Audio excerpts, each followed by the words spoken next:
प्रेक्षकांसाठी खुश खबर।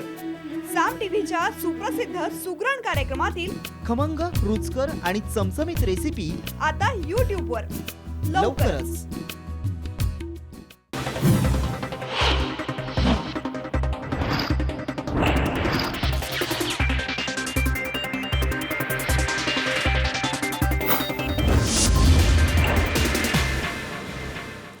आवाज महाराष्ट्राचे विशेष कार्यक्रमात मी संजय आवटे तुमचं स्वागत करतो। आज पुन्हा नवी गाज, नवा आवाज। उत्तर प्रदेशच्या मुख्यमंत्रीपदी योगी आदित्यनाथ विराजमान झालेत। उत्तर प्रदेशमध्ये विधानसभेच्या निवडणुका नुकत्याच झाल्या आणि त्याच्यामध्ये भाजपला ऐतिहासिक असं बहुमत मिळालं। हे बहुमत विकासाला आहे असं भाजपचे नेते सातत्यानं सांगत होते, पण मुख्यमंत्रीपदी योगी आदित्यनाथ यांची निवड झाली। उत्तर प्रदेशचा जनादेश योगी आदित्यनाथ यांच्या बाजूने नसताना त्यांना मुख्यमंत्री कसं केलं गेलं हा खरं म्हणजे मुद्दा आहे। कारण जनादेश विकासाच्या बाजूने असेल तर योगी आदित्यनाथ हा काही विकासाचा चेहरा नव्हे। कोणी काही म्हणो, योगी आदित्यनाथ हा प्रखर हिंदुत्वाचा पोस्टर बॉय आहे, याच्यामध्ये काही शंकाच नाही आणि त्यांनी स्वतःही ते कधी लपवून ठेवलेलं नाही आहे। जाहीरपणे प्रखर आक्रमक हिंदुत्वाची भूमिका घेणारा असा हा महंत। त्यांचे असे अनेक विधान आहेत ज्यापैकी प्रत्येक विधान दंगली भडकवू शकेल। योगी आदित्यनाथ यांच्यावर जे आरोप आहेत ते सगळ्या जगाला माहिती आहेत। म्हणजे त्यांनीच त्यांच्या 2014च्या लोकसभा निवडणुकीच्या वेळी जे सादर केलं प्रतिज्ञापत्र, त्यात ते सगळं म्हटलेलं आहे। जातीय विद्वेष पसरवण्याचा प्रयत्न, इथपासून ते खुनाचा, दंगली भडकवण्याचा प्रयत्न, असे अनेक आरोप त्यांच्यावर आहेत। गुन्हे दाखल झाले आहेत, काही खटले अद्याप प्रलंबित आहेत। अशा आरोपांसाठी योगी आदित्यनाथ तुरुंगात सुद्धा गेलेले आहेत। हे आरोप राजकीय स्वरूपाचे नाहीत केवळ, तर ते गुन्हेगारी स्वरूपाचे सुद्धा आहेत। शिवाय योगी आदित्यनाथ यांनी केलेली विधानं जगानं ऐकली आहेत। मुलींच्या सुरक्षेसाठी लक्ष्मण रेषा आखणार, इथपासून ते योगासनांना जे विरोध करतात त्यांनी देश सोडावा, मशिदीमध्ये गौरी गणेश मूर्ती स्थापन करू, अशी अनेक विधानं आहेत। ज्या उत्तर प्रदेशमध्ये मुस्लिमांची लोकसंख्या 20% आहे, तिथं भाजपनं एकाही मुस्लिम उमेदवाराला उमेदवारी दिली नाही। आणि आता तर थेट योगी आदित्यनाथ यांनाच मुख्यमंत्री केलं गेलं। याचा अर्थ काय मानायचा? भाजपची भूमिका हिंदुत्वाची असली तरी गेल्या काही दिवसांमध्ये असे संकेत मिळत होते की भाजप हा विकासाला महत्त्व देणारा असा लिबरल पक्ष होऊ पाहतो आहे। खुद्द नरेंद्र मोदींनी बजावलं होतं की जात अथवा धर्म या पायावर राजकारण करू नका। त्यामुळे उदारमतवादाच्या दिशेनं, विकासाच्या दिशेनं भाजप सावकाशपणे जाईल अशी आशा अनेकांना होती। प्रत्यक्षात मात्र योगी मुख्यमंत्री झाले आणि सगळंच बदलून गेलं आहे। हाच भारतीय जनता पक्षाचा खरा चेहरा आहे का? खरा अजेंडा हाच आहे का? आता राज्यसभेत सुद्धा बहुमत मिळेल, त्यामुळं हा चेहरा थेटपणे पुढे येतोय का? बहुसंख्याकांच्या लोकशाहीत इतरांना काही स्थान असणार नाही का? धार्मिक ध्रुवीकरणाचं हे राजकारण कुठल्या वळणावर जाणार आहे? ही सगळी चिंता आहे, ही सगळी भीती आहे। पण त्याला काही जणांचं उत्तर आहे, अहो जो नेता 5 वेळा खासदार झाला त्याला मुख्यमंत्री केल्यानं असा काय फरक पडणार आहे? उमा भारती सुद्धा मुख्यमंत्री होत्या आणि आता आहेत केंद्रात मंत्री। मग अडचण काय? आणि आता योगी बोलतायत ना, सबका साथ सबका विकास, जरा त्यांच्यावर विश्वास ठेवूया। वाजपेयींच्या तुलनेत अडवाणी कडवे वाटले, अडवाणींच्या तुलनेत मोदी विखारी भासले, पण लोकांनी स्वीकारलंच ना त्यांना सुद्धा आणि त्यांनीही विकासाचं सूत्र दिलं। तर योगी आदित्यनाथ यांना संधी देताना एवढी खळखळ का? एनिवेज, तर विषय आजचा हाच आहे, योगी आदित्यनाथ मुख्यमंत्री झाल्यानं असं काय आकाश कोसळणार आहे?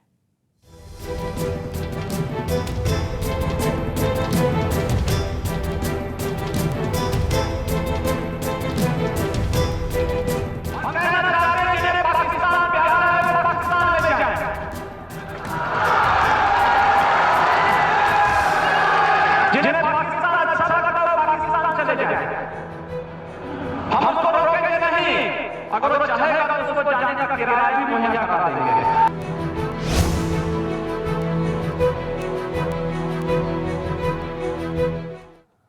योगी आदित्यनाथ मुख्यमंत्री झाले उत्तर प्रदेशचे, तर एवढं काय आकाश कोसळलं? ही चर्चा आपण करतो आहोत आणि ही चर्चा करण्यासाठी नेहमीप्रमाणे माझ्यासोबत आहेत नामवंत पाहुणे। माझ्यासोबत आहेत भाजपचे प्रवक्ते अवधूत वाघ परळमधून। काँग्रेसचे आमदार भाई जगताप माझ्यासोबत असणार आहेत मुंबईतून. त्याचप्रमाणे मिराज सिद्दीकी हे समाजवादी पक्षाचे सरचिटणीस आहेत, तेही परळमधून आपल्यासोबत असणार आहेत. हेमंत देसाई हे ज्येष्ठ पत्रकार आहेत, विश्लेषक आहेत, ते आपल्यासोबत असणार आहेत अर्थातच परळमधून. कॉम्रेड भालचंद्र कांगो आपल्यासोबत आहेत औरंगाबादमधून. आणि त्याचप्रमाणे कायद्याचे अभ्यासक असणारे, कारण मगाशी योगीचा उल्लेख करत असताना सगळी कायद्याची गुन्हेगारी पार्श्वभूमी आपण सांगत होतो, त्यामुळे कायद्याचा अभ्यासक या चर्चेमध्ये असणं फार आवश्यक आहे. असीम सरोदे हे कायद्याचे अभ्यासक असणारे वकील आपल्यासोबत असणार आहेत पुण्यातून. या सगळ्याच नामवंतांच्यासोबत ही चर्चा आपल्याला सुरू करायची आहे.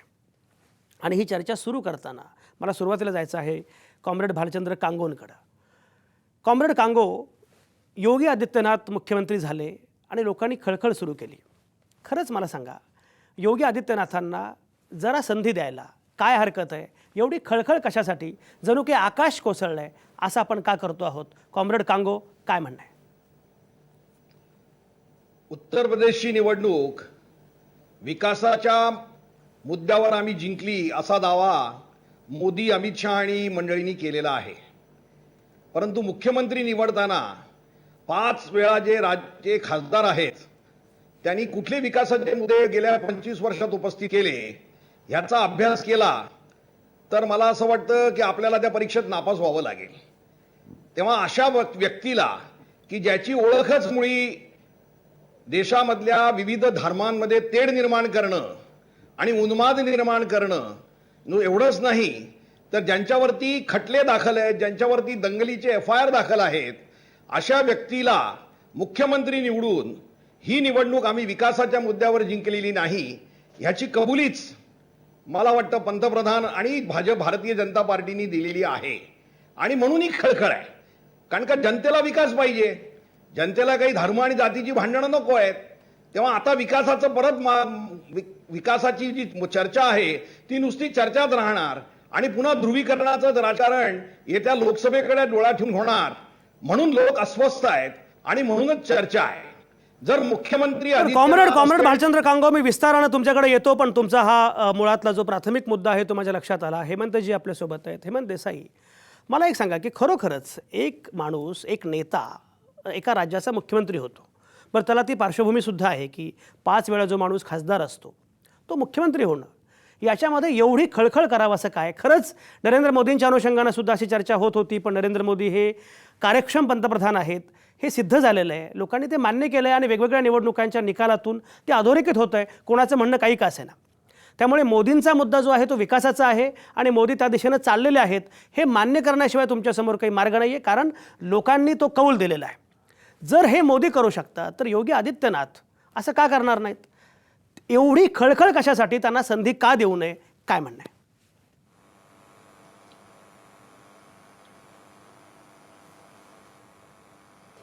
संधी देऊ नये म्हणजे त्यांना अजिबात म्हणजे तिथे बसूच नाही असं नाही. आपण अकॅडमिक चर्चा करतोय, तात्विक चर्चा करतोय आणि त्याच्यामध्ये असा मुद्दा आहे की पहिला म्हणजे 2002 साली मोदींचा दंगलीमध्ये हात होता असे आरोप झाले वगैरे, पुढे काही सिद्ध होऊ शकलं नाही, हा भाग वेगळा. पण 2002 सालापासून जर आपण बघितलं तर मोदींनी गुजरातमध्ये काही प्रगती घडवून आणली, मग त्याच्याबद्दल काही प्रश्न आपण उपस्थित करू.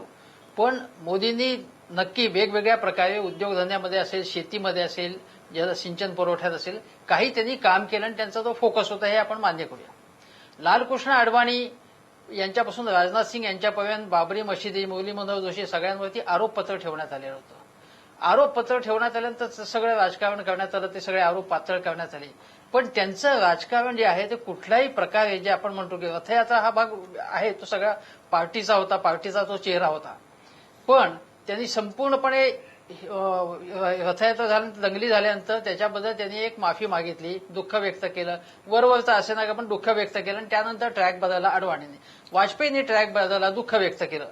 आदित्यनाथ यांचं असं आहे की आदित्यनाथ कालपर्यंत या प्रकारची वक्तव्य जी मुसलमानांना थेटपणे घाबरवून टाकणारी, सर्व सरसकट मुसलमानांना एका तागडीत तोडणारी, स्त्रियांच्या बद्दल अत्यंत वाह्यात भूमिका व्यक्त करणारी अशा प्रकारची होती. आणि त्याच्यामध्ये गोरखनाथ जो मठ आहे त्या मठाच्या अनुषंगाने जे राजकारण होतं ते मठ लोकप्रिय, मठ रुजलेलं आहे लोकांच्या मध्ये, त्या मठाच्या अनुषंगाने पूर्णपणे धर्मवादी हे राजकारण आहे. ज्याप्रमाणे मशिदीच्या आतून एखादं राजकारण व्हावं किंवा भिंद्रनवाल्यांनी राजकारण करावं त्या प्रकारचं हे राजकारण आहे. आणि हे जे आरोप त्यांच्यावरती झालेले आहेत 5-6 त्यापैकी काही गंभीर आहेत. मला एका गोष्टीचं आश्चर्य वाटतं की जे आरोप करतात, जे आरोपपत्र ठेवतात, समाजवादी पार्टीचं सरकार होतं, त्या समाजवादी पार्टीच्या सरकारने पूर्वी युपीएचं केंद्र सरकार होतं, ते आरोप पाठपुरावा करून पूर्ण धसास का लावत नाहीत. समजा आदित्यनाथांवरती हे आरोप आहेत तर ते धसास लावून त्यांना शिक्षा होईल असं का पाहिलं नाही. ते पाहिलं न गेल्यामुळे आज ते आपल्या डोक्यावर बसलेले आहेत. आणि आता संपूर्ण जर प्रचारात जर बघितलं तर मोदींनी कुठेही आदित्यनाथ यांचं नाव प्रोजेक्ट केलं नव्हतं. काही अशी बोलणं चालू होतं की राजनाथ सिंग होते, पण राजनाथ सिंगांना ते कदाचित डिमोशन वाटलं असेल. पण आदित्यनाथ यांचं नाव तुम्ही प्रोजेक्ट केलं असतं तर ठीक आहे, ठीक आहे, तुम्हाला धर्मवादी राजकारण करायचं तसं हवंय.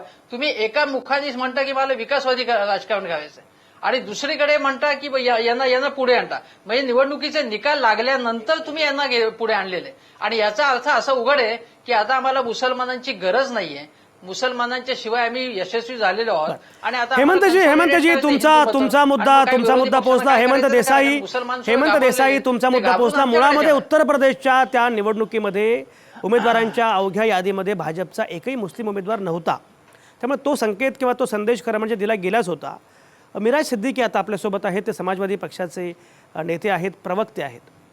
सिद्दीकी, मला सांगा, मुळामध्ये ज्या प्रकारची चर्चा सुरू आहे, योगी आदित्यनाथ हे उत्तर प्रदेशचे मुख्यमंत्री झाले, त्याला एका अर्थानं समाजवादी पक्ष जबाबदार आहे असंही म्हटलं जातं.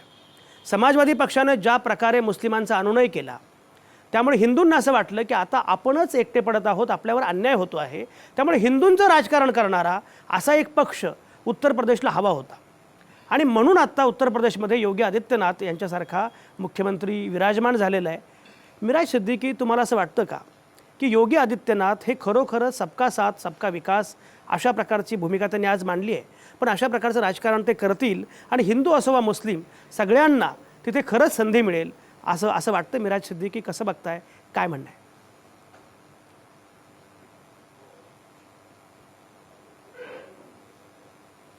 सबसे पहले एक बात तो मैं क्लियर कर दूं कि समाजवादी पार्टी धर्म और जाति की राजनीति नहीं करती है. आपने पूरा इलेक्शन देखा. पूरे इलेक्शन में हमारे नेताओं ने, माननीय अखिलेश यादव जी ने और तमाम नेताओं ने सिर्फ और सिर्फ विकास की बात की है, विकास के मुद्दे पर इलेक्शन लड़ा है. लेकिन अचरज की बात, हैरत की बात यह है कि 3 फेज के बाद खुद पंतप्रधान, प्राइम मिनिस्टर ऑफ इंडिया ने ही उस ट्रेंड को बदला और कब्रिस्तान, शमशान की बात लेकर आकर वोटों का पोलराइजेशन किया. समाजवादी पार्टी कभी भी धर्म और जाति की राजनीति नहीं करती. रही बात योगी आदित्यनाथ की, तो मुझे फिर अचरज है कि 325 आमदार में भाजपा को कोई भी आमदार नहीं मिला जो ये योग्य होता, जो इस लायक होता कि वहां का उसको मुख्यमंत्री बनाया जाता है. ये सरासर आरएसएस के एजेंडे पे मोदी सरकार काम कर रही है और योगी आदित्यनाथ जैसे हार्डकोर व्यक्ति को मुख्यमंत्री बनाने का मतलब ये है कि उनके नजर में आने वाले लोकसभा का इलेक्शन जो 2019 में होने वाला है वो भी है, ताकि ये सिलसिले को बरकरार रखा जाए. जो पोलराइजेशन किया इन्होंने अभी इलेक्शन में, यही पोलराइजेशन आगे चल के उनको फायदा पहुंचाए, यही है इनके काम. और रही बात सबका साथ सबका विकास, ये मुझे इलेक्शन का जैसे लोग कहते हैं भी जुमला था, तो ये भी एक जुमला है, सबका साथ सबका विकास. आप वोट मांगते हो सबका साथ सबका विकास पर और मुख्यमंत्री एक ऐसे व्यक्ति को बना देते हो जो हार्डकोर है, जो सबका साथ सबका विकास पे अमल नहीं करता है, अमल अगदी मिराज सिद्दीकी, तुमचा मुद्दा पोहोचलाय. अगदी हा मुद्दा फार महत्वाचा आहे आणि याच मुद्द्यावर मला जायचं आहे अवधूत वाघांकडे, की खरोखरच म्हणजे अवधूत वाघ, मुळामध्ये एवढे 325 आमदार तुमच्याकडे होते, त्या आमदारांमधून एकही चेहरा मुख्यमंत्रीपदासाठी मिळू नये. गोव्यामध्ये पर्रीकरांना पुन्हा परत जावं लागतं. उत्तर प्रदेशमध्ये या प्रकारे लोकसभेतून योगी आदित्यनाथांना तिथे पाठवलं जातं मुख्यमंत्री म्हणून. आणि मुळामध्ये योगी आदित्यनाथ, तुमच्याकडे मी येण्यापूर्वी अवधूत वाघ, मुळामध्ये योगी आदित्यनाथ यांच्याविषयी असणारे आक्षेप काय आहेत ते जर आपण बघूयात. योगी आदित्यनाथ यांच्याविषयी असणारे आक्षेप काय आहेत, त्यांच्यावर आरोप काय आहेत, आणि ते आरोप असे आहेत की जे 2014च्या लोकसभा निवडणुकीचं ॲफिडेव्हिट भरताना स्वतः योगी आदित्यनाथ यांनीच कबूल केलेले आहेत की माझ्यावर हे आरोप आहेत. योगी आदित्यनाथ यांच्यावर काय आरोप आहेत ते आपण अगोदर बघूयात, मग मी जाणार आहे अवधूत वाघ यांच्याकडे. जर आरोप बघूयात. दोन समाजांमध्ये तेढ निर्माण करणं IPC ऍक्ट 153. धार्मिक स्थळांवर तणावकारक वक्तव्य IPC ऍक्ट 295. शेतात स्फोटकांचा वापर IPC ऍक्ट 506.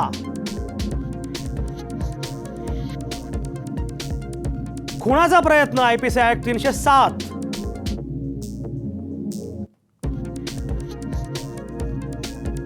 दंगली भडकवणं IPC ऍक्ट 147.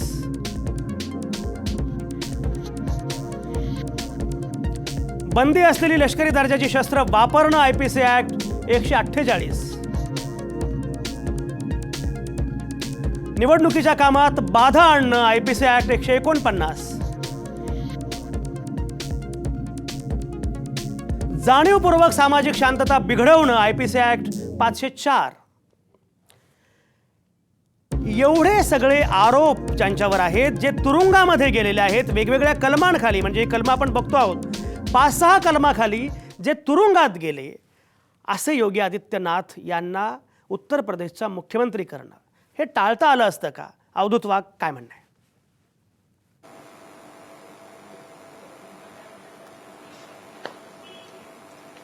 पहिली गोष्ट म्हणजे कालच योगी आदित्यनाथांनी मुख्यमंत्री पदाची शपथ घेतली आणि माझे समाजवादी मित्र म्हणतात त्यांनी काय विकास केला.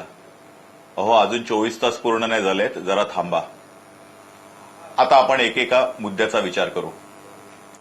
वयाच्या 26व्या वर्षी जो मनुष्य खासदार होतो आणि लागोपाठ 5 वेळा खासदार म्हणून निवडून येतो, तो माणूस लोकांमधून निवडून आलेला आहे हे आपण एक लक्षात घेतलं पाहिजे. आणि जर आपण लोकशाहीवर विश्वास ठेवत असलो तर लोकांच्या सत्सद विवेक बुद्धीवर पण आपण विश्वास ठेवला पाहिजे. मुद्दा नंबर 2, हे जे सगळे गुन्हे झालेले आहेत हे 2014च्या ॲफिडेव्हिटमध्ये आलेले आहेत. 2014च्या ॲफिडेव्हिटमध्ये आलेले आहेत याचाच अर्थ गोरखपूरच्या लोकांनी ते वाचलेले आहेत, ऐकलेले आहेत, पाहिलेले आहेत. का आपण काय आता त्यांना सांगायला जात नाही आहोत. आणि असं असून सुद्धा गोरखपूरच्या जनतेने त्यांना लाखोंच्या संख्येने मताधिक्याने निवडून दिलेलं आहे. त्या जनतेला माहितीये की हे सगळे खोटे आरोप आहेत. समाजवादी पक्षाचं तिकडे राज्य असताना एवढे खोटे नाटे केसेस टाकलेले आहेत योगीजींवर.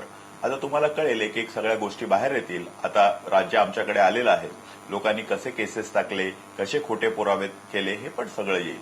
मुद्दा असा आहे की भारतीय जनता पक्षाला जे काही यश मिळालेलं आहे, 80% जागा आलेल्या आहेत. एक वानगी दाखल उदाहरण सांगतो की ज्याला आपण राष्ट्रीय पक्ष म्हणतो काँग्रेस, त्याला 2 आकडी फिगर गाठता आलेली नाहीये वर्सेस आमचा एक सपोर्टिंग. अवधूत वाघ मुद्द्याचं बोला. अवधूत वाघ मुद्द्याचं बोला. मुद्दा असा आहे, अवधूत वाघ, तुम्हाला मिळालेली सत्ता, तुम्हाला मिळालेलं यश हे निव्वळ ऐतिहासिक आहे. मुद्दा असा आहे 325 मध्ये अन्य कोणी चेहरा नव्हता का की जो योगी आदित्यनाथ यांच्यापेक्षा सुद्धा चांगला चेहरा आहे? असं असताना सुद्धा असा मलिन चेहरा मुख्यमंत्री का होतो?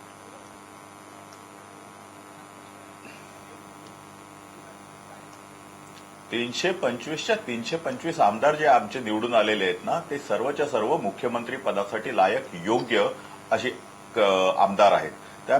म्हणूनच 325 पैकी कोणालाही जरी मुख्यमंत्री केला असताना तरी त्यांनी तेवढ्याच सक्षमपणे हे राज्य चालवलं असतं. आणि अशाच लोकांना भारतीय जनता पक्ष आणि त्याच्या सहयोगी पक्षांनी तिकीट दिलेलं आहे. योगी आदित्यनाथांची निवड ही फक्त आमदारांच्या इकडनंच झाली असं आहे का? आज जर तुम्ही मीडिया पाहिलात, इतर बघितलं तर योगी योगी योगी योगी योगी योगी या सर्व मीडियामध्ये सुद्धा, सर्वसामान्य लोकांमध्ये सुद्धा योगींचंच नाव चाललं होतं. आणि आम्हाला योगी पाहिजेत, योगी आदित्यनाथ आम्ही आमचं नेतृत्व करावं असे सगळेजण बोलत होते. आणि शेवटी जनमताचा आदर करून जर या 5 वेळा गोरखपूर मतदारसंघ, लोकसभा मतदारसंघ ज्यांनी जिंकलाय, अशा माणसाला जर मुख्यमंत्री केलं तर ते असंवैधानिक होतं का?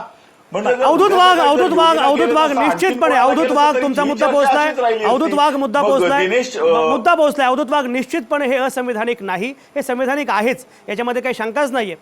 तुम्ही मगाशी उल्लेख केला की ज्या केसेस आहेत त्या केसेस खोट्या आहेत. क्षणभर आपण हे मान्य केलं. पण जी विधानं आहेत, जी विधानं त्यांनी वापरलेली आहेत, योगी आदित्यनाथ ज्या प्रकारे ते बोलतायत, ज्या प्रकारे आजवर बोलले आहेत, बरं ती विधानं तरी काही कोणी त्यांच्याकडून बोलून घेतलेली नाही आहेत किंवा ते बोलले भलतंच आणि आपल्याला ऐकवायला भलतंच अशी काही व्यवस्था समाजवादी पक्षानं केली असेल असं काही वाटत नाही. ती त्यांची विधानं आहेत, त्यांची वाक्य आहेत, त्यांची ट्विट आहेत. आपण बघूया पहिल्यांदा की योगी आदित्यनाथ यांची अवधूत वाघ आपण चर्चा पुढे नेण्यापूर्वी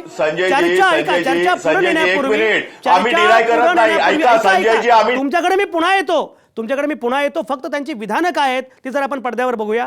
ती विधानं नक्की काय आहेत, योगी आदित्यनाथ यांनी केलेली भयानक विधानं काय काय आहेत ते आपण बघू आणि मग चर्चा पुढे नेऊ. जी वादग्रस्त वक्तव्य आहेत ती वादग्रस्त वक्तव्य कुठल्या स्वरूपाचे आहेत बघा. योगासनांना विरोध करणाऱ्यांनी भारत सोडावा अशा प्रकारचं हे विधान आहे. बाबरी मशीद तोडण्यापासून नाही रोखू शकले तर मग राम मंदिर बांधण्यापासून कोण रोखेल.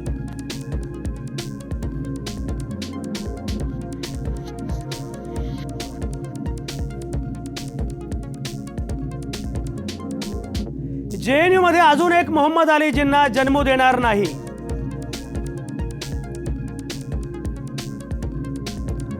मुस्लिमांच्या भारत प्रवेशाला मज्जाव करा.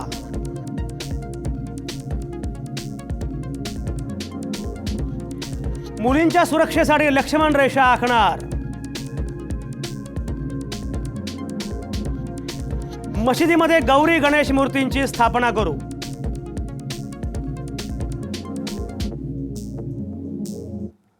शाहरुख खानची तुलना हाफिज सईदशी. अशी अनेक विधानं आहेत. खरं म्हणजे अशी अनेक विधानं सांगता येतील. तरी सुद्धा अवधूत वाघ तुम्हाला असं वाटतं का की हा पर्याय योग्य? एक लक्षात घ्या, तो पर्याय असंविधानिक आहे असं कोणीच म्हणणार नाहीये. ते संविधानिक आहे. ज्याप्रमाणे ते 5 वेळा खासदार म्हणून निवडून आलेले आहेत त्यामुळे त्यात असंसदीय असंविधानिक आहे असं अजिबात नाहीये. मुद्दा असा आहे की उत्तर प्रदेशच्या जनतेनं त्यांचं प्राक्तन बदलून टाकण्यासाठी जो कौल दिला. एक लक्षात घ्या, तुम्ही सांगितलं मगाशी समाजवादी पक्षाबद्दल, अगदी खरं आहे. समाजवादी पक्षाबद्दल कमालीची नाराजी होती. काँग्रेसबद्दलची नाराजी आपल्याला माहितीच आहे.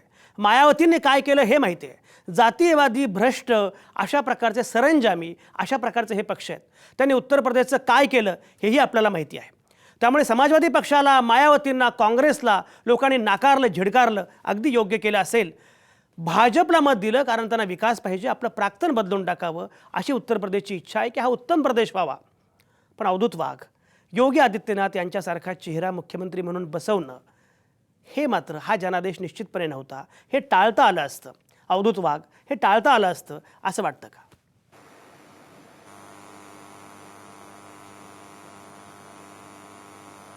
संजयजी, योगी आदित्यनाथांनी आतापर्यंत जी विधानं केलेली आहेत ती विधानं त्यांनी कुठेच डिनाय केलेली नाहीत, कुठे नाकारलेली नाहीयेत. ती जर विधानं जर चुकीची असतील, ती जर अयोग्य असतील आणि ती जर कायद्याच्या बाहेर असतील तर त्यांच्यावर जी कायदेशीर कारवाई होईल आणि जे काही खटले चाललेले ते चालतच राहतील आणि त्याच्यामधनं जर त्यांना शिक्षा झाली तर ते शिक्षा भोगायला समर्थ आहेत. परंतु जोपर्यंत निकाल लागत नाही तोपर्यंत योगीजींना आपण स्वतःच मीडिया ट्रायलमध्ये दोषी ठरवण्यामध्ये काही अर्थ नाही. हा मुद्दा नंबर 1 आहे.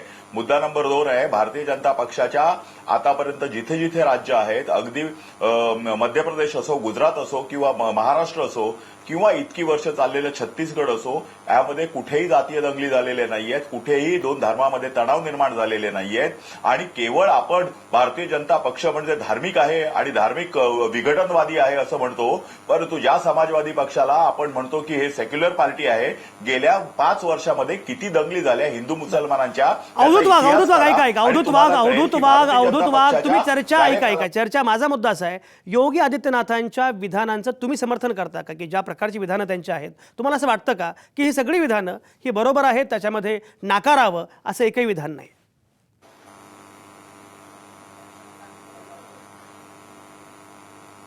नाही, योगी आदित्यनाथांनी जे विधान केलेलं आहे तेच त्याचं समर्थन करण्यासाठी योगी आदित्यनाथच समर्थ आहेत.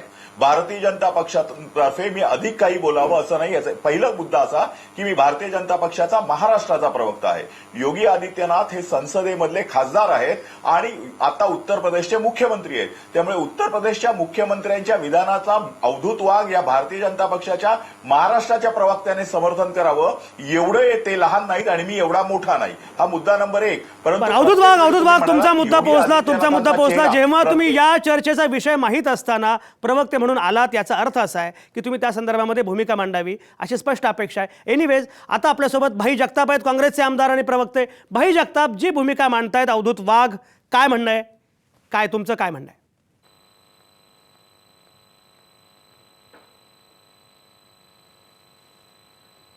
संजय, असं आहे की जवळजवळ अर्धा तास मी आपलं शांतपणे सगळं ऐकत होतो आणि अवधूत वाघ काय म्हणतात त्यापेक्षा एक वाक्य आपण म्हणालात ते बरोबर आहे की देशाच्या लोकशाहीच्या परंपरेनुसार त्यांची निवड झालेली आहे. संविधानिक असा शब्द आपण वापरला, हे खरं आहे. परंतु ते संविधानिक होत असताना जर आपण नेता निवडीच्या बैठकीतलं ह्यांचं जे काय रणकंद जर आपण पाहिलं असेल, जे तुम्ही दाखवलं, अनेक मीडियाने दाखवलं, सोशल मीडिया याच्यामध्ये आघाडीवर आहे आणि त्याच्यामध्ये आपल्याला आठवत असेल तर बघा की हे ऐतिहासिक यश आल्यानंतर पक्षप्रमुख हे जे आहेत आमचे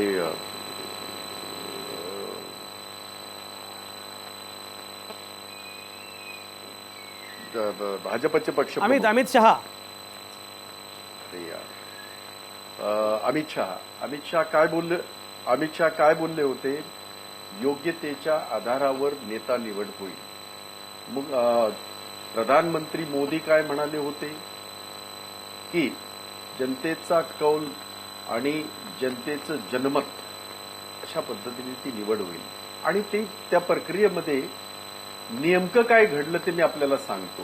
थोडासा वेळ लागेल, परंतु हे फार महत्वाचं आहे, कारण याच्यातनं देशाची दिशा आणि दशा या दोन्ही गोष्टी आपल्या लक्षात येतील असं मला वाटतं. त्या बैठकीमध्ये अवधूत वाघ बोललं ते खरं आहे. तिथे मोदी घोषणा नाही झाल्या, तिथे योगी घोषणा झाल्या आणि त्या घोषणा नव्हत्या तर ते एक प्रकारचं वादळ होतं आणि या वादळाला सामोरं जाण्याची कुणाची त्या ठिकाणी ना अमित शहाची हिंमत होती ना आणखीन कुणाची होती.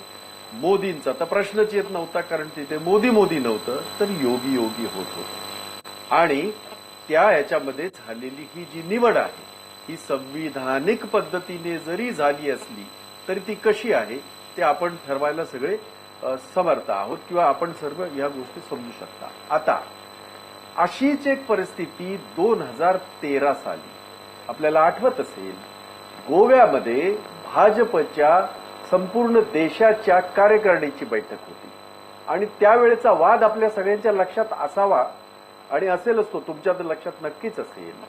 त्या ठिकाणी मोदींच्या नियुक्तीसाठी कशा पद्धतीने सगळं हे केलं होतं वातावरण आणि मोदींची त्याच्यामध्ये नियुक्ती झाली. मोदी आणि ते सगळं तो एपिसोड तुम्हाला आठवा.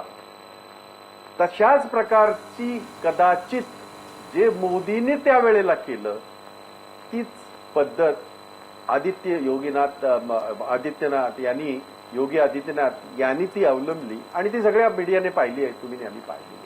आता प्रश्न असा निर्माण होतो की ज्या सबका साथ सबका विकास असेल किंवा आणखीन काय असेल किंवा आता अवधूत जे म्हणतात आहेत त्यांच्या वक्तव्यावर ते आहेत. अगोदर ते वेगळंच काय म्हणत होते, ते समाजवादी पार्टीच्या लोकांनी खोट्या केसेस टाकल्या असं म्हणत होते, परंतु आपण जेव्हा त्यांची वाक्य सगळी दाखवली आणि त्या संदर्भातल्या केसेस दाखवल्यात त्यावेळेला त्यांनी सांगितलं की नाही ते कोर्टात जे होईल ते बघू. ते बरोबर आहे, ते काही चुकीचं नाही, ठीक आहे. ते कोर्ट त्याच्यामध्ये दोषी ठरवेपर्यंत ते निर्दोष असतील कदाचित, परंतु प्रश्न असा निर्माण होतो की या देशातल्या सगळ्यात मोठ्या असलेल्या ह्या राज्याचा मुख्यमंत्री म्हणून ज्यांची नियुक्ती आज त्या ठिकाणी झालेली आहे किंवा जे मुख्यमंत्री म्हणून नियुक्त केले गेलेले आहेत त्यांचा एजेंडा काय आणि त्यांच्या 5 वेळा निवडून आलेल्याच्या आधारावर जे भाजपवाले म्हणत आहेत किंवा या ठिकाणी अवधूत वाघ जे म्हणत आहेत, माझा साधा प्रश्न राहणार आहे, मग ओएससी सुद्धा असाच 2-4 वेळा निवडून आलेला आहे, मग त्यांना पण हाच क्रायटेरिया लावायचा का अवधूत वाघ? तो लावता येत नाही, कारण त्याची जेव्हा ओएससीची जेव्हा आपण चर्चा करतो आणि त्यांना जेव्हा जातीवादी ठरवतो धर्मवादी धर्मवेडा ठरवतो तसंच आदित्यनाथांना सुद्धा ठरवायला भाई जगताप तुमचा मुद्दा पोहोचलाय. मला आता ब्रेक घ्यायचा आहे, मला ब्रेक घ्यायचा आहे, पण ब्रेक पूर्वी मला जायचं आहे ॲडव्होकेट आसिम सरोदे. ॲडव्होकेट आसिम सरोदे, ज्या प्रकारे भाई मी तुमच्याकडे येतो, भाई मी तुमच्याकडे येतो, एक सेकंद संजय अर्धा मिनिट. बरं बोला भाई बोला, पटकन बोला जरा.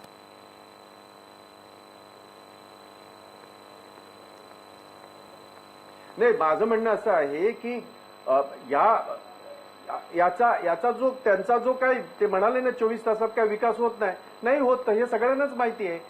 परंतु सबका साथ सबका विकास घेऊन आदित्यनाथ चालणार आहेत की त्यांनी जे काय आतापर्यंत मुक्ताफळं जी हे केलेली आहेत, अगदीच महिलांच्या बाबतीमध्ये सुद्धा, मुसलमानांच्या बाबतीमध्ये तर सोडाच हो तुम्ही, परंतु महिलांच्या बाबतीमध्ये, या देशातल्या नागरिकांच्या बाबतीमध्ये, या देशातल्या सर्व सार्वभौमत्वाच्या बाबतीमध्ये सुद्धा जी काय त्यांनी मुक्ताफळं आतापर्यंत त्यांनी बरोबर. भाई तुमचा मुद्दा पोहोचला, विस्तारानं आपण बोलत राहू. ॲडव्होकेट आसिम सरोदे, मला सांगा, एवढं सगळं आहे, योगी आदित्यनाथांबद्दलचे आरोप, त्यांच्यावरचे गुन्हे, त्यांचा तुरुंगवास, एवढं सगळं आहे, त्यांची वादग्रस्त विधान आपल्या समोर आहेत, आणि तरीही अवधूत वाघांसह अनेकांना असं वाटतं की त्यामुळे काही फरक पडत नाही.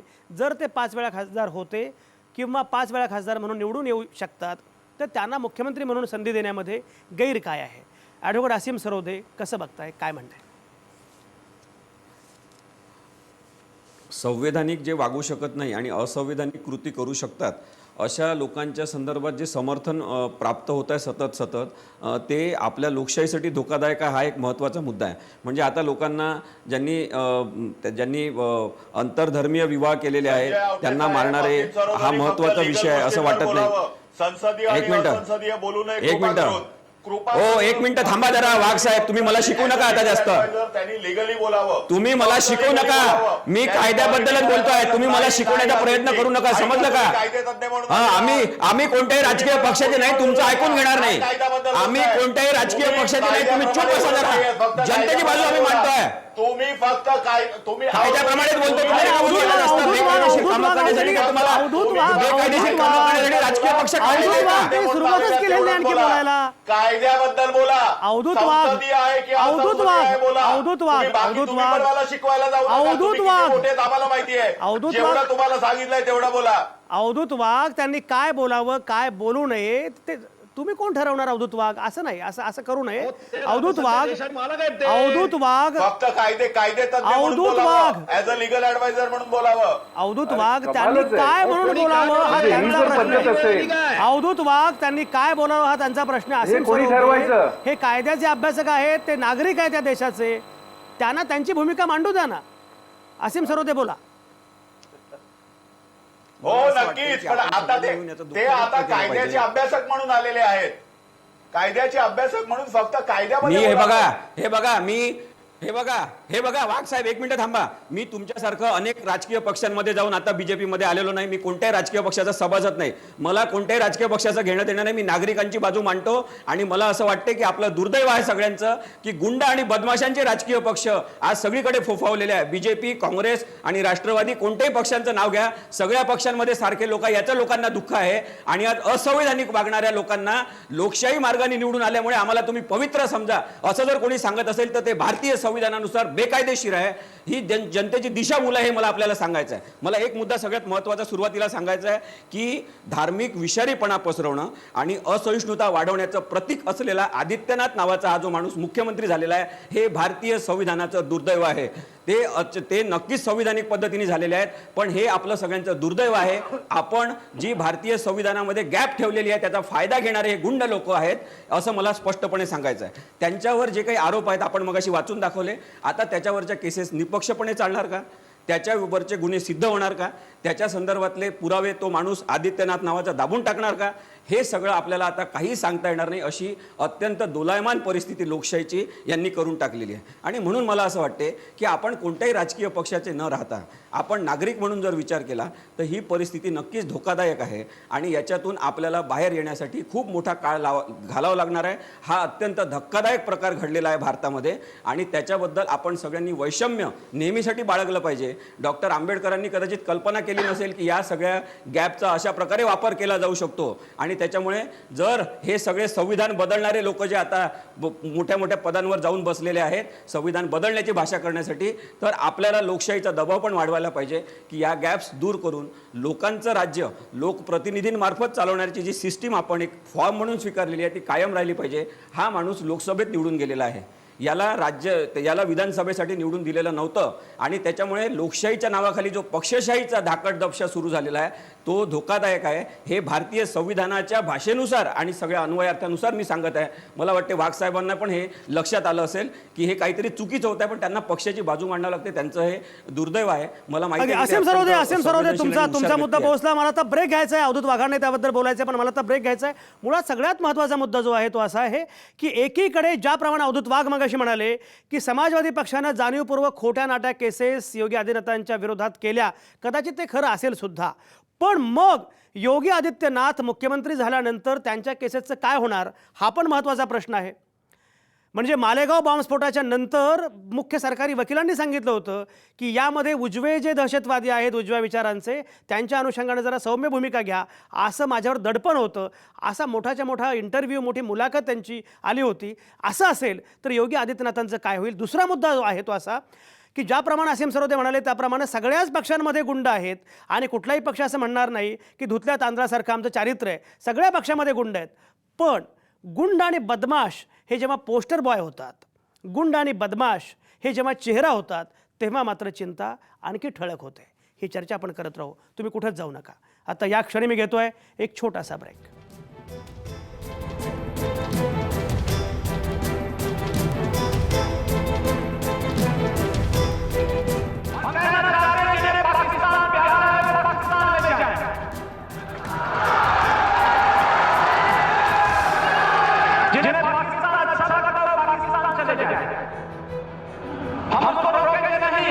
अगर वो चाहेगा तो उसको जाने का किराया भी मुहैया करा देंगे.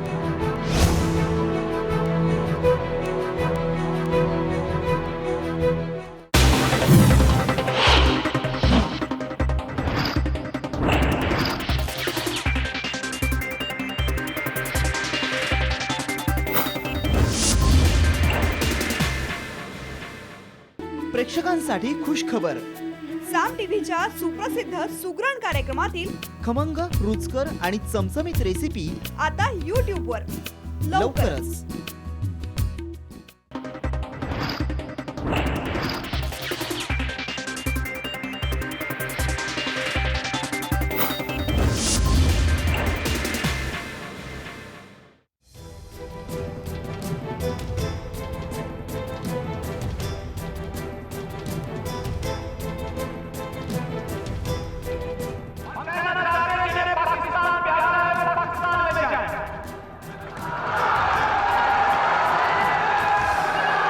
जिन्हें पाकिस्तान अच्छा लगता है पाकिस्तान चले जाए.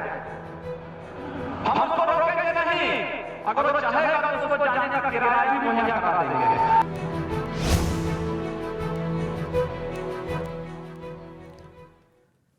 तुमचं पुन्हा एकदा स्वागत. योगी आदित्यनाथ मुख्यमंत्री झाले तर एवढे आकाश का कोसळले ही चर्चा आपण करत होतो आणि ब्रेकवर जाण्यापूर्वी असीम सरोदे असं म्हणाले की होय आकाश कोसळावं अशीच ही घटना आहे. याच्यामुळे संविधानाचा एका अर्थानं अवमान झालेला आहे आणि असे गुंड असे बदमाश अशा पदांवर जाणं हे भारतीय लोकशाहीचं दुर्दैव आहे आणि सगळ्या नागरिकांनी या अनुषंगानं सजग व्हायला पाहिजे, सावध झालं पाहिजे. अवधूत वाघ, एवढी थेट प्रतिक्रिया एक कायद्याचा अभ्यासक जेव्हा देतो तेव्हा अवधूत वाघ काय म्हणणं आहे?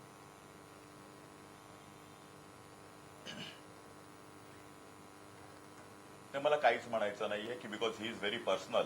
मी 2 पक्ष सोडले, 3 पक्ष सोडले, त्यांचं काय घेणं देणं नाहीये. त्यांना विचारून मी काही राजकारण करत नाहीये. तुम्ही मला काय म्हटलं की तुम्ही कायद्याबद्दल बोला म्हणून मला बोलावं लागलं. मला असं बोलायचं नसते काही, समजलं का वाघ? तुम्ही माझ्याबद्दल जे बोललात ना त्याच्यामुळे मला ते बोलावं लागलं, कारण मी कोणत्याही राजकीय पक्षाचा नाही. असीमजी मला बोलू देत. आता बोला. परत माझा मुद्दा मी स्पष्ट करतो.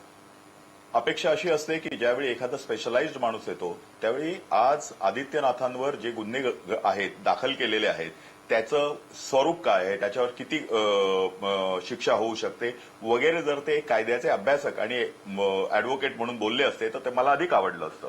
परंतु आपण यायचं कायद्याचे अभ्यासक म्हणून आणि आपली राजकीय बाजू मांडायची हे कृपया करू नका. तुमची वैयक्तिक मतं ज्यावेळी तुम्हाला वैयक्तिक स्तरावर ज्यावेळी पॉलिटिकल अॅनालिस्ट म्हणून बोलवलं जाईल त्यावेळी तुम्ही जरूर मांडा, अशी माझी तुम्हाला हात जोडून नम्र विनंती आहे.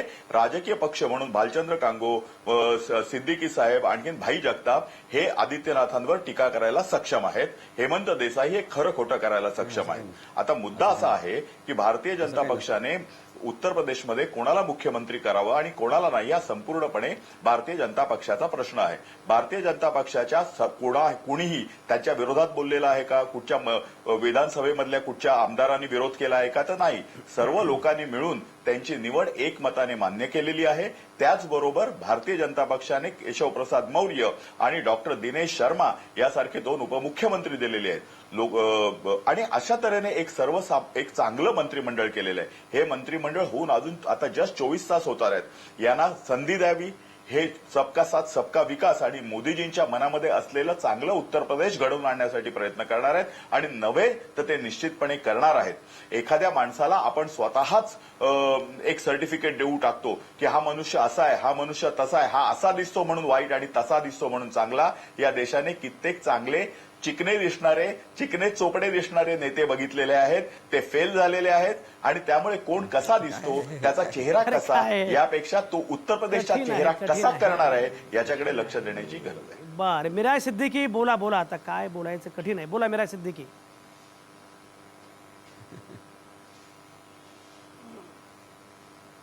देखिए ऐसा है कि मैं वाघ साहब की बात पर कहूंगा कि भाई ट्रैक रिकॉर्ड तो देखना जरूरी होता है ना.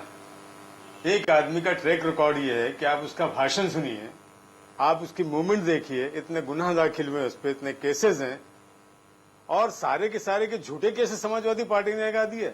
ऐसा तो हो ही नहीं सकता. हमको तो डर है कि अब चूंकि ये मुख्यमंत्री हो गए हैं तो आने वाले वक्तों में कितना प्रभाव होगा केसेस पर, कितना इंक्वायरी में प्रभाव डालेंगे, इसका भी डर है हमें. सवाल ये है कि एक आदमी का ट्रैक रिकॉर्ड ये है, उसको आपने मुख्यमंत्री बना दिया. ये आपका अधिकार था. हमारा अधिकार ये है कि ऐसे आदमी को जब आपने मुख्यमंत्री बनाया तो हम भी उस पर टीका करेंगे, क्योंकि इतने सारे केसेस. आप सबका साथ सबका विकास नाम पर वोट लेते हैं.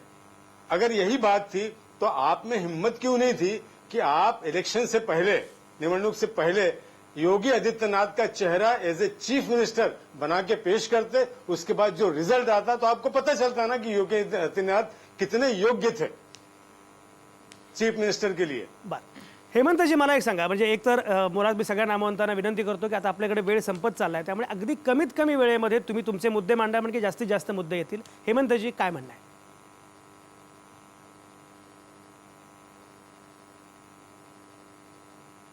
योगी अवधूत शास्त्री माझं ऐकून घेतील अशी माझी अपेक्षा आहे. प्रश्न असा आहे की धर्म आणि राजकारण यांची गल्लत करावी की करू नये.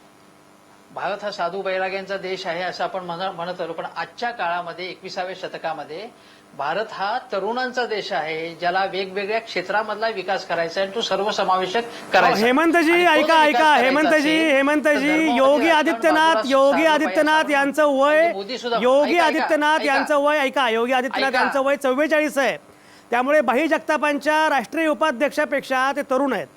दुसरं म्हणजे ते BSc फिजिक्स झालेले आहेत. त्यामुळे या अंगानं पण बघा ना जरा.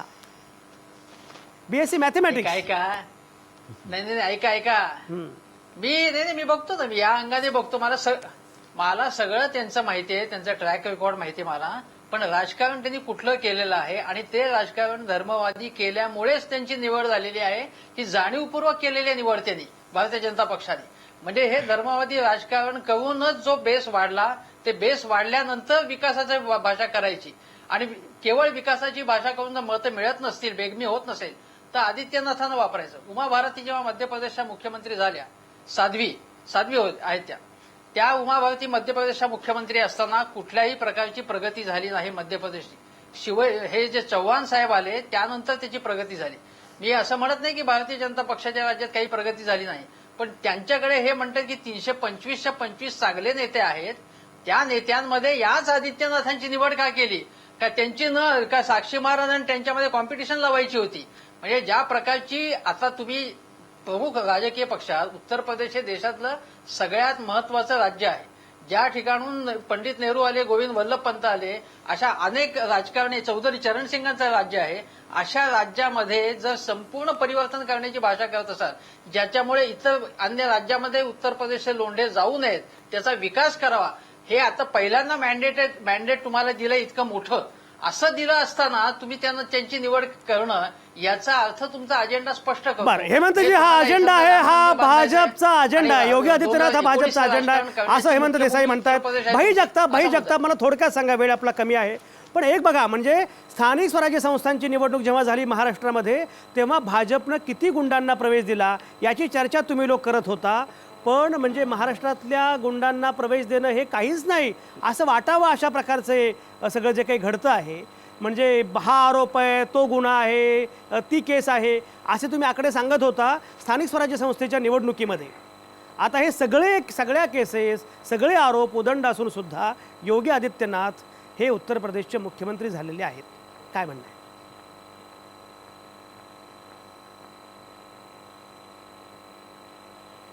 नाही तर असं आहे की याच्यामध्ये योगी आदित्यनाथ जे मुख्यमंत्री झालेले आहेत, हा भाजपचा अजेंडा घेऊन किंबहुना RSSचा अजेंडा घेऊन ते मुख्यमंत्री झालेले आहेत. आणि याची झलक देशाचे प्रधानमंत्री सन्माननीय नरेंद्रजी मोदी यांनी आपल्या भाषणामध्ये दिली होती, ती अशी की हा देश तरुणांचा आहे. आता त्याच्यात योगी आदित्यनाथ तुम्ही म्हणालात त्याप्रमाणे आमच्या नेत्यापेक्षा ते 1 वर्षाने अधिक तरुण आहेत, तेही त्याच्यात आले. त्यांनी ते सांगितलं होतं की एक न्यू इंडिया हम बनाना चाहते हैं, ये नया भारत हम बनाना चाहते. हा नया भारत जो आदित्यनाथांचा चेहरा लावून या देशामध्ये ज्या पद्धतीचं राजकारण याच्या पुढे चालणार आहे त्याची ही नांदी आहे. दुर्दैवाने असीम सरोदेंच्या त्या मताशी पूर्णतः सहमत आहे की या देशाचं वैभव, या देशाचा लौकिक, या देशाची घटना आणि ह्या देशामध्ये असलेली लोकशाही, जगातली सगळ्यात मोठी लोकशाही, यानेच हा देश आज जगभरामध्ये ओळखला जातो आहे. भविष्यामध्ये त्या लोकशाहीची बूज किती राखली जाईल, मग त्या लोकशाहीची बूज जेव्हा मी म्हणतोय त्यावेळेला ह्या देशातल्या सर्व जाती धर्माचे सगळे घटक, सर्वसमावेशक असलेला हा माझ्या देशाची घटना, माझ्या देशाचं एक लोकशाही वैभव हे खऱ्या अर्थाने आज डावावर लागलंय की काय, अशा प्रकारची भाई जगताप तुमचा मुद्दा पोहोचला. कॉम्रेड कांगो मला सांगा की बघा, आता ही सगळी चर्चा सुरू आहे, पण कॉम्रेड कांगो मला सगळ्यात महत्वाचा मुद्दा असा वाटतो की जोपर्यंत भाई तुमचा मुद्दा पोहोचलाय, कॉम्रेड कांगो, एकीकडे कुठलाही गुन्हा सिद्ध झाला नाही, म्हणजे प्रश्न हा नाही. नरेंद्र मोदींच्या अनुषंगानं पण तुम्ही सांगत होता की अमुक गुन्हा आहे, पण सिद्ध झालेला नाहीये. अमित शहांच्या अनुषंगानं ही पार्श्वभूमी आहे, तुरुंगात गेले, पण पुढे काही घडलं नाही. योगी आदित्यनाथाबद्दलही तुम्ही हेच बोलतात. मुद्दा असा आहे की प्रत्येक वेळी गुन्हेगारी काहीतरी सांगता तुम्ही पार्श्वभूमी, पण प्रत्यक्षात मात्र मंडळी उत्तम काम करतात. नरेंद्र मोदी उत्तम काम करतायत, अमित शहा एवढं उत्तम काम करतायत, योगी आदित्यनाथ सुद्धा खरंच चांगलं काम करतील, त्यांना संधी द्यायला काय हरकत आहे? हे 2 मुद्दे आहेत. योगीना मुख्यमंत्री केलं तेव्हा डेप्युटी मुख्यमंत्री मौर्याना केलं. मौर्यांचं क्लासिफिकेशन काय केलंय तर मुझफ्फरनगरच्या दंगलीमध्ये त्यांच्यावरती गंभीर आरोप आहेत. म्हणजे मुख्यमंत्र्यांवर आरोप आहेतच, पण उपमुख्यमंत्र्यांवर पण आरोप आहेत. आता एकनाथ खडसेंनी राजीनामा का दिला हो, किंवा का द्यायला लावला तुम्ही की त्यांच्यावरती FIR दाखल झाला, त्यांची चौकशी सुरू झाली आणि मग चौकशी इम्पार्शियल व्हावी म्हणून मंत्रिपदावर तुम्ही राहूनही नैतिकता आहे. आता योगी आदित्यनाथांवर खटले खोटे आहेत का खरे आहेत हे कोर्ट ठरवेल, पण तुम्हीच जर मुख्यमंत्री असाल तर भारतामध्येच काय जगामध्ये कुठल्याही कोर्टाची हिंमत होईल काय? या कॉन्फ्लिक्ट ऑफ इंटरेस्ट येतो.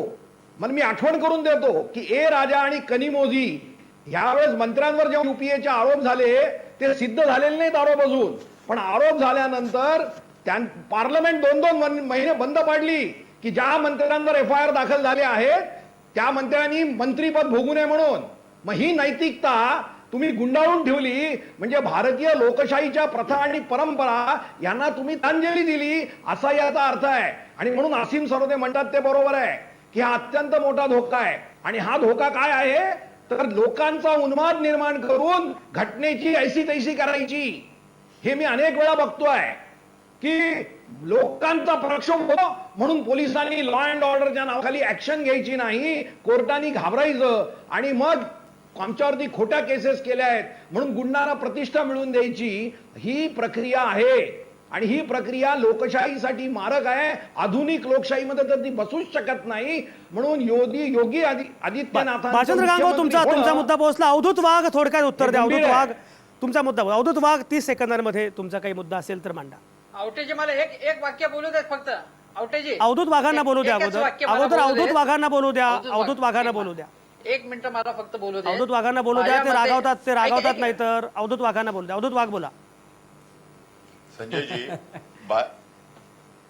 नाही मी अजिबात रागवत नाही. ज्यावेळी आपण आपली ही सोडतो, चौकट सोडतो आणि बोलतो त्यावेळी थांबवावं लागतं.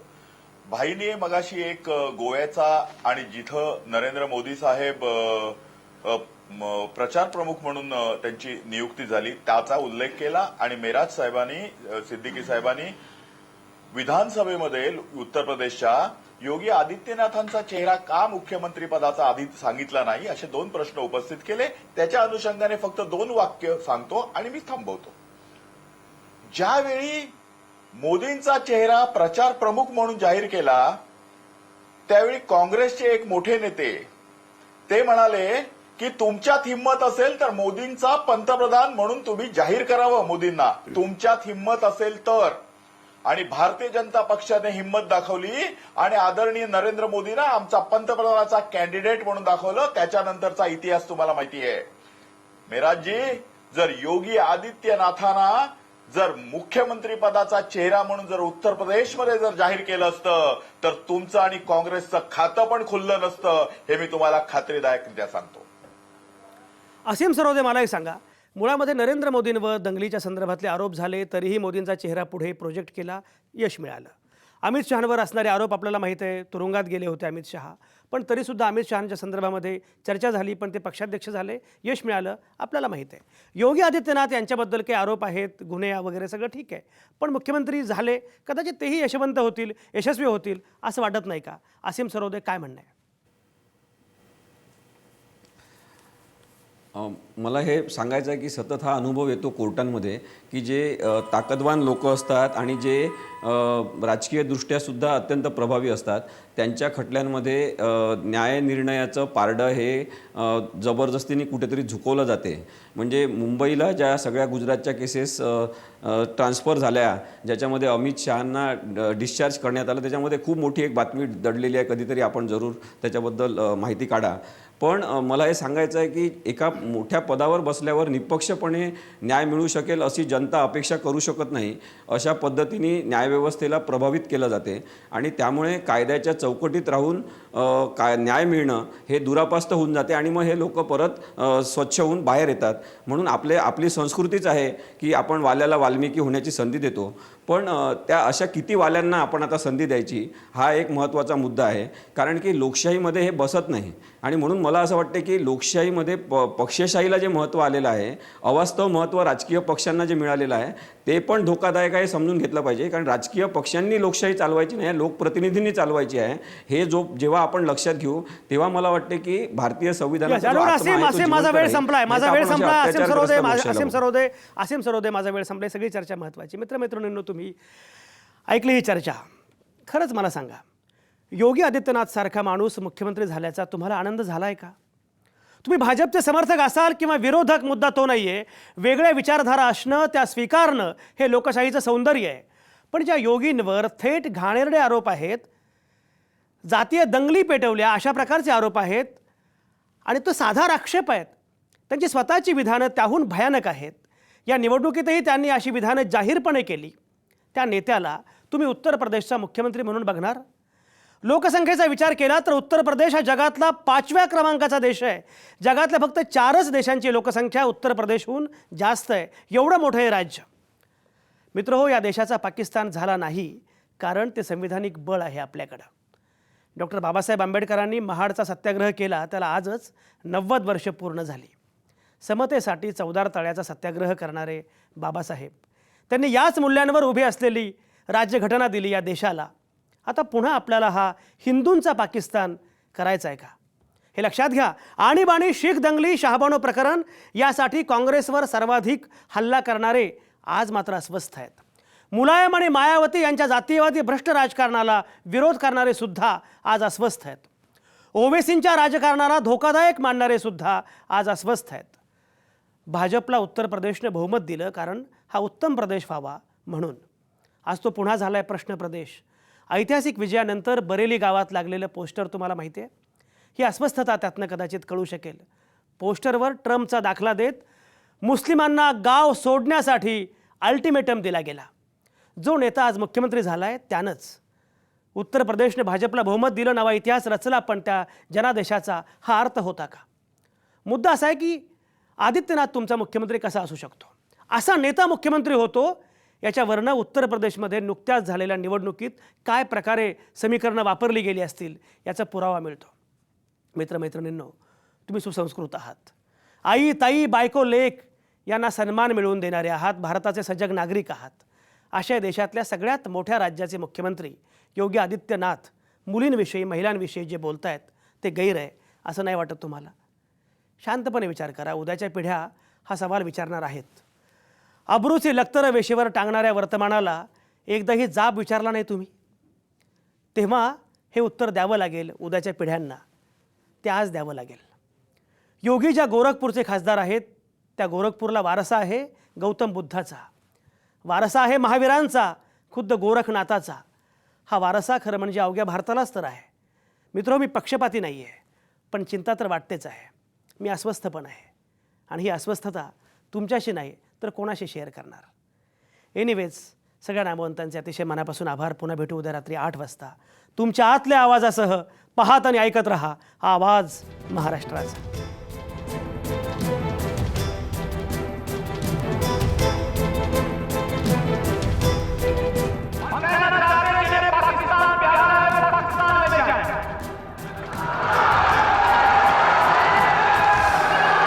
जिन्हें पाकिस्तान अच्छा लगता है पाकिस्तान चले जाए, हम उसको रोकेंगे नहीं. अगर वो चाहेगा तो उसको जाने का किराया भी मुहैया करा देंगे.